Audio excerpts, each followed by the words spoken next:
Welcome, everybody. You're listening to Central Florida Real Estate Radio. I'm Laura Peterson from Your Home Sold Guaranteed Realty.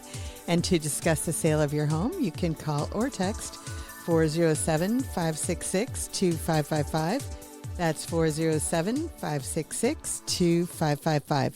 So lots of great stuff to go over today on the show. Happy Mother's Day to everybody out there that's mothers and all of that kind of good stuff. So that's today, obviously. But I wanted to go over the stats first of all and tell everybody what's going on in the market. Last week, which was the end of the month, what we're talking about anyway, from April 28th to May 4th, I know we're a little bit behind on there, but there were 538 homes sold, and that's up from 461 the week before. So we're really looking good when it comes to that. The median price of a single family home was $425,000, and the inventory actually increased by 55, so that's at 6105. So looking at that, how that 538 broke down, 45 of them were under 250,000, 30 between 250 and 300, 151 between 300 and 400, 122 between 400 and 500, 155 between 500 and a million, and 35 over a million. So the months of inventory that we're looking at overall is 2.62, 1.72 under 250, 2.51 between 250 and 300, 1.71 between 300 and 400, 2.43 between 400 and 500, 3.46 between 500 and a million, and 4.74 over a million. So, under 300,000, really not very many houses are selling and not much inventory when it comes to all of that kind of stuff. Well, actually not a lot of inventory until you really get over a million, and that's still only at 4.75. The list to ask price was 297.4 overall, 95.21 under 250, and 97.72 250 to 300. Then we go up to 98.55 between 300 and 400. Then we go to 98.49, 98.19, and then over a million was at 94.86. So staying very consistent week after week after that. Now, when you're looking at the condos, townhomes, and villas, there were 180 sold last week, up from 133 the week before. The median price was at 290, so that continues to inch up quite a bit, and that inventory increased by 63 to 3,052. So when we're looking at how all of that shakes down, obviously there's a lot more under 250 in that price point. Of the 180, 61 of them were under 250, 37 between 250 and 300, 48 between 300 and 400, 18 between 400 and 500, 15 between 500 and a million, and one of them sold over a million. So their months of inventory are at 3.91. It's under 250 is at 3.96. Then we go to 2.88, 250 to 300, 3.74 to 300 to 400, 5.56, 400 to 500, 4.82, 500 to a million, and 4.15 over a million. Now the list to ask price on those is at 97.39, so pretty close. 95.63 under 250, 96.53 over a million, and then all the rest of them are at like 97, 98, somewhere thereabouts. So basically, the bottom line is that, again, our market is very stable. It is holding its own and heading up a little bit. Last week, I talked about the monthly stats, and when we're looking at year over year, the market went up about 6%. So there was a study that was done basically in some analysis when it comes to looking at the first-time home buyer, and so I figured I would talk a little bit about that today and, kind of give everybody some information on that. Basically, the hurdles that come in for the first-time home buyer are, first of all, financial constraints, limited inventory, and mortgage qualifications. So I'm going to go further into this, as we're going along. But the financial constraints are obviously the high housing prices, the stagnant wages, and higher interest rates that affect that.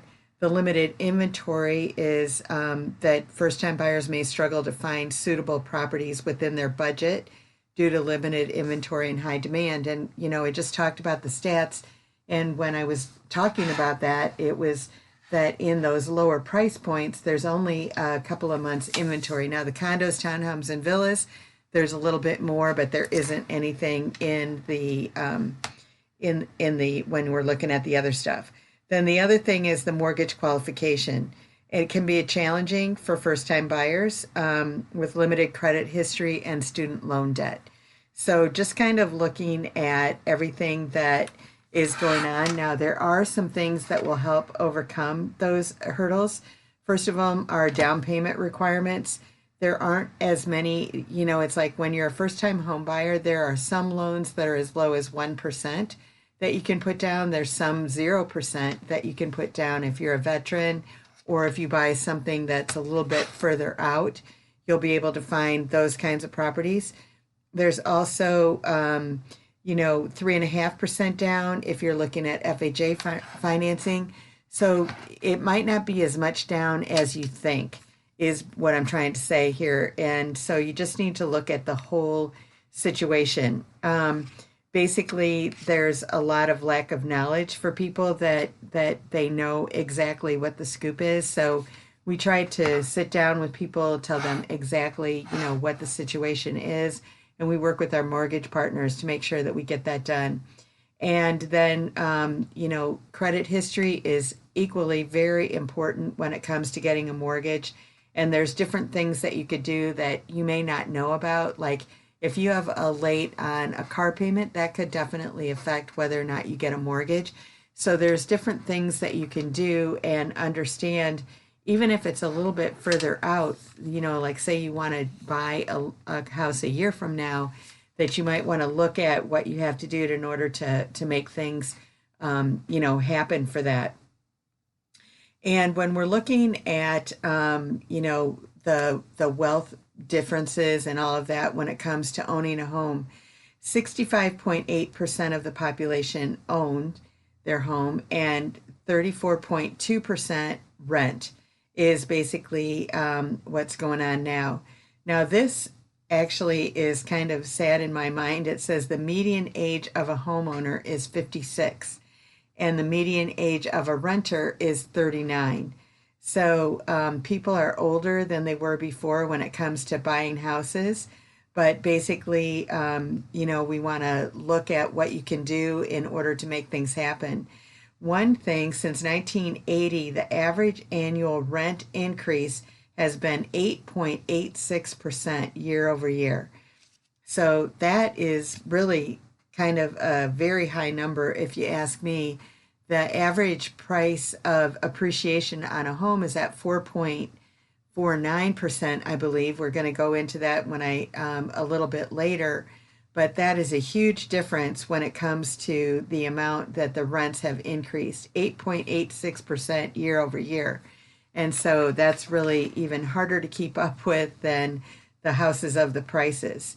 And 72% of renters report they want to own a home. They're just missing the education on how to become a homeowner. So again, that's something that we would definitely help people out. Another very crazy statistic here, that if you own a home, it's good for you. If you don't, then maybe not so much. But U.S. homeowners have a net worth 40 times higher than renters, $225,000 versus $6,300. So that's a huge thing right there. But I'm going to go more into this in the next segment. And if you'd like to get in touch with us, you can call or text 407-566-2555. Find us online at centralfloridarealestateradio.com, and we'll see you after the break. You're listening to Central Florida Real Estate Radio. I'm your host, Laura Peterson from Your Home Sold Guaranteed Realty. To discuss the sale of your home, you can call or text 407-566-2555. That's 407-566-2555. So I was talking in the last segment, I'm going through first-time home buyers and some different plans and that kind of thing for you, but home ownership versus renting and everything. Homeowners have a net worth 40 times higher than renters, $225,000 versus $6,300, and that is just for the U.S. Obviously, those are our figures. So basically, looking at the impact of real estate ownership versus financial security. So the total savings per family overall is $7,799. And the credit card debt per holder is today $8,336. So higher than by, roughly about $700, from savings versus credit card debt. The average student loan debt per student right now is sitting at $38,940, and total personal debt per citizen is at $75,936. Now, here's some scary figures, and these are just stats that I've been given right now, but we'll go into the details of them. But the median income in 2000 was $31,777. The median income in 2024 was $39,495. So an increase of roughly $7,500. So $31,777 to $39,495. However, the median home price in 2000 was $163,695, and the median home price in 2024 is $414,791. So the wages went up about $7,500 per year, but the median price of a single-family home went up roughly $250,000. So that's a big difference in regards to what happened. So looking at mortgage, so basically when you're looking at that, the price of a single family home from 2000 to 2024 in 24 years went up $250,000 roughly, and the price of the annual income only went up $7,500. So they're not coming up matching apples to apples in regards to that. So basically, owning a home has definitely been good if you bought it in 2000. Obviously, it's been a really good thing in regards to what's happened. When we're looking at mortgage rates now over time, in the 70s, they were between 7 and 9%. The 80s, the interest rates went from 10 to 18%. The 90s, back down to the 7 to 9%, the same as the 70s. The 2000s went from 5 to 8%. In the 2010s, they were kind of hanging around in the 4s all of that decade. And then in the 20s, so far, we went to 3 to the high 7s. So it was a change. So basically, where we're at is kind of where we've been, for throughout most of the decades and everything when you look at the chart. And basically, when you look, however, at the median price of single-family homes from the price in, in the 70s to where we're at today, is that they were well below 100,000. I had a friend of mine who just turned 60, and how it always shows, all of the stats for what was going on. And in 1964, which was 60 years ago, the median price of a single family home was at $14,000. And so the median price of a single family home did not go over $100,000 until mid 80s, about 1985 is where the prices, went up. And prices have continually gone up. They did have the dip in, the 2007, 8, 9, and 10, and then they've been going up a little bit then. There has been a little bit of a dip, but it's starting to go up again. That they went up to about 450, but they're at about 414 now. And that's been, after the interest rates went up. So basically, when we're looking from 1992, homes have appreciated in the U.S. at an average of 4.62% annually. So that's what I always say, that in doing that, in about a 5% increase per year in appreciation is something that, the markets can bear and hold. In Orlando, last year they went up 6%. And basically, when I was talking year over year, the rents, they were up at an average of 8.8%. So the cost of a home is definitely not going up as high as the rents, which is, kind of crazy when you think about it. But that's kind of where we're at. So the real estate is voted as the best way to build wealth by most Americans, and the average U.S. homeowner has now more than $274,000 in equity, which is up significantly from $182,000 before the pandemic. And we did take a jump, after the pandemic and that kind of thing. So that's kind of what's going on and has gone on in real estate. When you're looking at how to become a homeowner today, the majority of Americans finance their home. They do not pay cash. The banks review 3 primary components for qualification. The number one thing is assets. Is there enough money for down payment and reserves? And the second thing they look at is income. Is there enough income to qualify for a home loan that you can make those payments? And then the third thing they look at is credit. Is the buyer credit worthy for such a loan? So that would be the third thing that is checked out. So how many assets are needed if we break that down? Assets refers to cash, checking, savings, money market accounts, certificates of deposit, IRAs, 401ks, stocks and bonds, etc. It's like, where are you liquid and what can they use to get that done?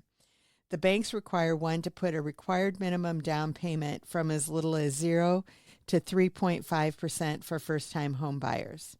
For example, on a $300,000 loan, it would range from 0 to $10,500. And this can be from personal assets described above, or it can be from gift funds. So that's another thing that we look at. And when we're minimizing the cost of home ownership, basically there are special programs for first-time home buyers to minimize this cost. The 0 down payment for VA buyers and USDA, 1% down for conventional buyers, 3.5% down for FHA buyers, and numerous other state and federal grants for down payment assistance to aid the first-time home buyers. In Florida, we have something that's available for first responders and that kind of stuff. There are grants that are available for several counties and everything as well. So basically, the best thing to do is to sit down with us, and we'll get a lender involved that will tell us what the best thing to do, for your particular situation. And we'll continue on with more of this after the break. But in order to get in touch with us, you can call or text 407-566-2555. You can find us online at centralfloridarealestateradio.com, and we'll see you after the break. Welcome back, everybody. I'm Laura Peterson from Your Home Sold Guaranteed Realty. I'm the host of Central Florida Real Estate Radio, which is what you're listening to right now.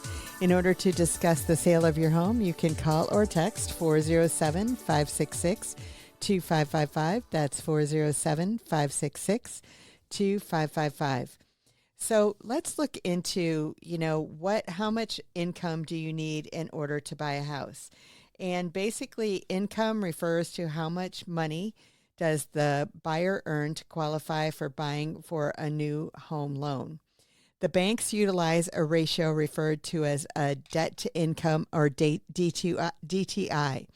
Now, they take your total debts divided by your total income to get this ratio. And this ratio has an estimate that needs to be less than 50% for sure. So, these things are regulated because they want to make sure that you have enough money to pay for your loan, obviously, and they also want to make sure that you've got enough money to pay the utility bill, to pay for your car, to pay for, schooling for the kids, for clothes, all of those kinds of things. So they want to make sure that your housing expense is never more than 50%, and in some programs it could be even a little bit less. For example, if a buyer earns $5,000 monthly for their job, a $300,000 loan, a monthly payment would be $2,300. So $2,300 divided by $5,000 is 46% debts to income ratio. So that's the DTI that they're looking for. Now, when it comes down to it, it's not just the loan that they're looking at. They want to make sure that you don't have any other debts that are going to push that forward. So they want to make sure that you can afford the mortgage, and there's a couple ways to maximize your buying power. So one is that you could add a cosigner, and this could be a relative or a spouse. You could utilize bonuses or commission income, and these have to be that you've had them for a while. It can't be a new thing. It has to be something that you've already had. Next comes secondary employment. If you do have a side hustle or something like that, or a business, and you've had it for a while, then that could be included as well. Or if it's, like I said, a secondary income, that could look at and see what was happening out there. So basically, when another thing that comes into play here is credit. And credit refers to a rating representing the ability of a person to fulfill their financial commitments. So credit scores range from 300 to 850. Now, when you're getting a mortgage, it is not the same as Credit Karma is necessarily. They're looking at a couple of things different, but it'll give you an idea in regards to what everything is. 74% of Americans have a 600 credit score or above. And you can find a loan financing down to a 500 credit score with, over our 240 plus investor partners. Now, you might have to put a little bit more down there. You're going to have a little higher credit, an interest rate and that kind of thing that you might have to pay, because the higher the credit score, the lower the risk for the investor. So the lower interest rate that you're going to get on monthly payments. So basically, when you're looking at all of this stuff, there's a lot of things that come into consideration, and a lot of things that it makes sense for people to be educated on when it comes to getting a loan and looking at the whole big picture. But basically, with all the regulations and everything, they're going to make sure that they don't put you into a product that you can't handle. And, a lot of the decreases in the market in the mid, 2008, 2007, all of that time frame, what happened is that there were a lot of predatory loans out there. That what happened is that you went into a loan that was at, say it was maybe at like a 4% starting out for the first year. And then what happened after that is that maybe the interest rate went up to 6% or 7%, or it was adjustable, depending on with the market. And so what happened is your loan went up several hundred, and for some people even several $1,000s, over the next year, and they just couldn't afford that kind of an increase in the loan. And so as a result of that, it was basically a situation where they could no longer afford their home. And so as a result of that, that's where the prices started falling. People were losing their houses, and there were so many foreclosures that were going on. So after that point in time, just a few years ago, they went ahead and they went in and they made the regulations different in regards to what people could actually do. So they made it so that everybody, pretty much has a fixed rate mortgage, which they were several years before that. And so your interest rate is not going to change, and things are not going to change, and the payments, which was a big thing for people and everything as well. The other thing that happened in there is that they really looked at the regulations to make sure that the percentages were good for people and everything was going to be able to, to work out for everybody. And so that happened as well. And so maybe when it came down to it, it was actually for the betters, that it made things look better for everybody that was out there in regards to, what you could do, what you couldn't do. So it was a win-win situation for everybody. And so basically, when it comes down to it, everybody's situation is different, but we want to look at your whole picture and your whole situation to see what's the best thing for you and your family. If it is to continue to rent, maybe that one more year, or if it is to buy, and what you need to do in order to get yourself qualified and to be in the best possible shape in order to make things happen. And so I wanted to, spend a little bit of time today going over, what was happening there in those, in getting a loan and what the situation is, because for first-time home buyers, there's a lot of education that needs to happen. And when you know what's going on, it doesn't become a big deal for you to jump through all the hoops and everything like that. I was just recently working with a first-time buyer that bought, a brand new home, and there were, as we were going through everything, it's like everything turned out great and everything for him. And there were different things that we looked at in regards to buying down the rate and all of that kind of stuff for him, because it was something that he wanted to do with the builder. They gave $20,000 in credits. And so we used part of that money to actually buy down the interest rate instead of him, upgrading some of the things in the home. He wanted to go more conservative. I mean, he's got a brand new home, and instead of putting in granite, he put some of that money towards, towards the interest rate.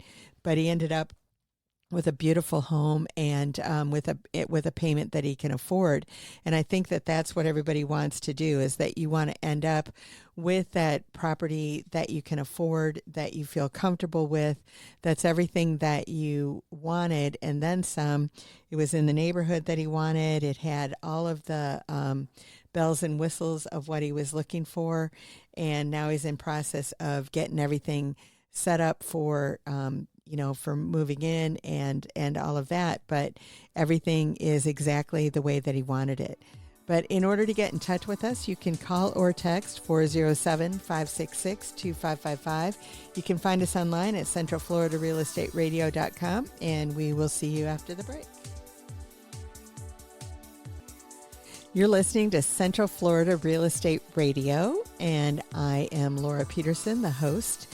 I'm from Your Home Sold Guaranteed Realty, and to discuss the sale of your home, you can call or text 407-566-2555.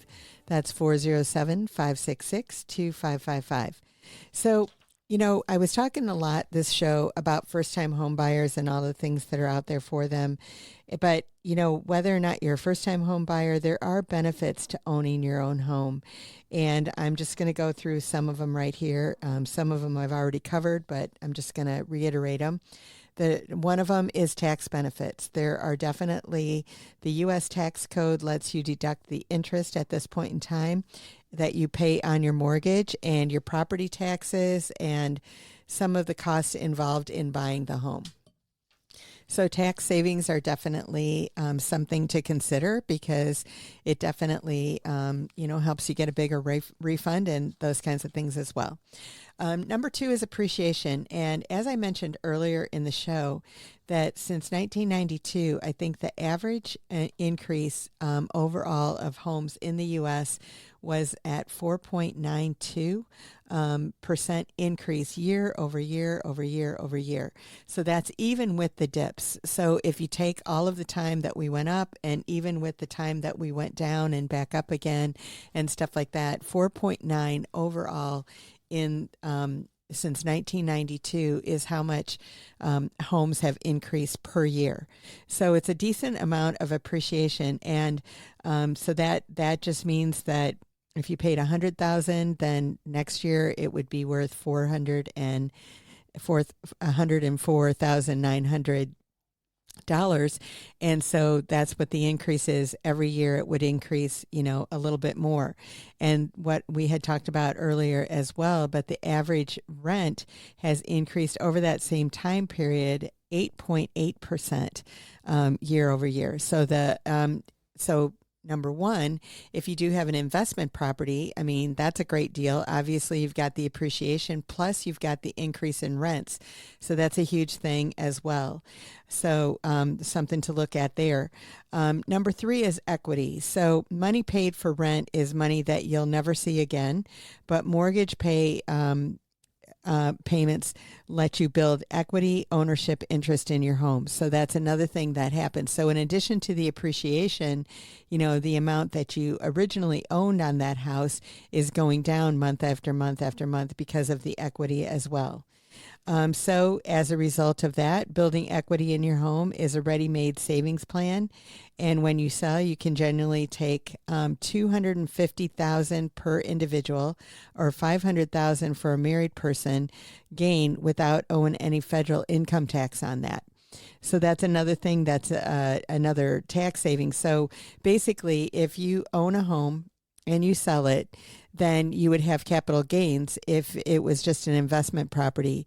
But because it was your primary residence, you actually have an amount that's exempt, $250,000 for a single person, $500,000 for a married person, without owing any federal income tax. Now, on that, I believe you do have to reinvest that into another property, and that you have to have lived in the property 2 out of the last 5 years. And I think that you have to, maybe that's all it is, that you had to live in it 2 of the last 5 years. So that's basically, I think, what it is, not that you have to buy a new property as a result of that. But the next thing that comes into play then is predictability. Unlike rent, you have fixed mortgage payments that don't increase over the years. So they might actually decrease as you own the home longer and everything like that, but you would have to refinance in that if you wanted to do that. But property taxes and insurance could increase. If you homestead your house, then that's something that definitely they don't increase very much. They stay pretty steady because it only goes up like 1% or 2%. I think 3 is the max it can do per year. And but insurance is something that we're always looking at in Florida. And right now they have been increasing, but definitely they're not so much as it has been before. The next thing to talk about is freedom. The home is yours. You can decorate any way that you want to. Choose the type of upgrades and the amenities that appeal to your lifestyle that you want to have. So that's another thing that you want to look at when it comes down to it. That freedom, that's another reason to own your home. And stability, remaining in one neighborhood for several years allows you and your family time to build long-lasting relationships within the community. It offers children the benefit of educational and schools continuity and those kinds of things as well. So all of those things are great when it comes to home ownership that happen to come into play there. So basically, when it comes to those tax situations, you might want to talk to your accountant and see exactly what the rules are and all of that kind of thing. But basically, when it comes down to it, there are definite advantages to owning over renting. And so we always think that that's a great thing to do. So the last thing that we're going to come to today is talking about our house of the week, and the house that I wanted to talk about this week is actually a one-bedroom condo. It's in a community called Plantation Park. It's actually right there in Lake Buena Vista. It's just when you come right down Vineland, it's the first community right after 535 right there. It's a gated community. They've got a community pool and exercise area and that kind of thing in there. This particular home, it does have a balcony. It's on the second floor.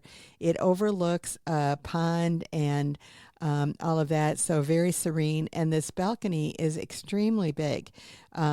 It's probably about almost I think it's an 8 by 8 or somewhere there's about. So there's plenty of room out there for table and everything. And it's actually screened in, so you're not going to have any bugs bugging you when you're out there on your covered lanai. As I mentioned, it's a one bedroom, and so it's a 1 bedroom, 1 bath. It's got tile throughout the place. Now, this homeowner has used this as a second home, so they are allowing the furniture to stay there for no additional fee if that's something that appeals to you. And it's got really nice, furniture that's in there. And so that's something that's out there as well. It is in a community that does not allow short-term rental. It does allow rentals. So if it's something that you would want to rent it out, that's not a problem. But you can't rent it out as a vacation rental. But it is a long-term rental community. And so for investors, it's a great property and everything for them.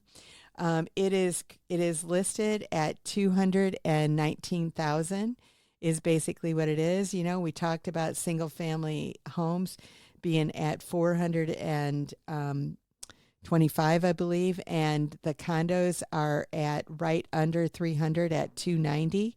And so this one is for sale at 215,000. The HOA is pretty minimal in there and has been pretty stable in everything that's done in there. The air conditioners are fairly new in there, both units inside and out. So it's a 3-story building, and so you've got people above you and below you, but you can't hear them. I've never heard anybody when I've been in there.